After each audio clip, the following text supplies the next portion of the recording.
5 राज्यांचा निवडणुकीचा निकाल आणि मोठ्यात मोठी निवडणूक आणि 3 वेळा परत येणे आणि पश्चिम बंगाल सारखा मोठा विजय, एकंदरीत 5 राज्याचं मिळून काय अनालिसिस? 5 राज्यांपैकी आज आम्ही पश्चिम बंगाल, आसाम आणि पुदुच्चेरी या 3 राज्यांमध्ये स्पष्ट बहुमतांच्या सह आम्ही सरकार बनवण्याचा वर्डिक्ट तिथल्या सामान्य जनतेने दिलेला आहे। भारतीय जनता पक्षाचा पदाधिकारी कार्यकर्ता म्हणून मी खूप आनंदी आहे। 2 राज्यांमध्ये आम्ही दक्षिणेकडल्या 2 राज्यांमध्ये आम्ही आता चंचू प्रवेश केलेला आहे।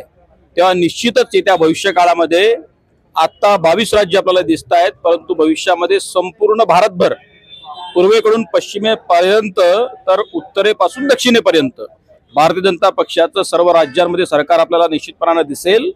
या राज्यातल्या जनतेनं नरेंद्रजी मोदी यांचा दुर्दम्य राष्ट्रवाद, विकासाचं राजकारण आणि जगाच्या परिप्रेक्ष्यामध्ये तयार केलेलं भारताचं आपलं एक स्थान, अढळ स्थान आणि नाव, त्याच्यामुळं जनतेने हा वर्डिक्ट दिलेला आहे।